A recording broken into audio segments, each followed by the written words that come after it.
Kei te tino hari koa te iwi Tātimana i te tautoko a te ao Māori me te kāwanatanga i te whakaaro kia herea te waka te hono ki Aotearoa ki tētahi o ngā whare pupuri taonga o Hōrana, hei aha hei tirohanga mā tērā moka o te ao.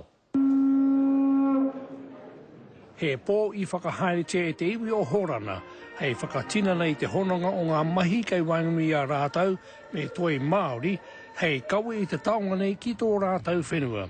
Koe nei a rātau nā whakaaro mō mātau e haere nei ki te hari atu i nā waka. Me nā whakaaro te nuina o Nai Māori ma ki reira. Te mea nui ra wātō tēnei kaupapa hei tā te heamana o te Māori nā te iwi Tātimana te tono, kia tāraihia he waka a nā rātou anō iutu. I rungi tō rātou nā hia, kia whai waka rātou te mūhiama o Leiden, koe nei te pō, ka whakatau hia, ka whakamanatea. I whakamaunitia te hono ki Aotearoa ki roto o te tai tokerau i te marama o Pipiri, kua mahui ake nei.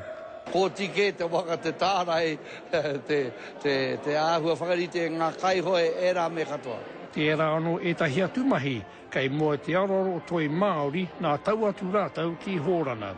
Ka mahi tahi i te taha o te whare taono o reira, me te manaaki anō, i a tātou nā tamatāne, kai reira e nohoana ki te ako i a rātau, ki nā tikana e pāna mo te hoe i te waka. E rua ke ngā waka kei te heria e toi Māori ki Hōrana, kia taera anō ki reira hei tā rātau, ka takia ngā karakia whakaingoa.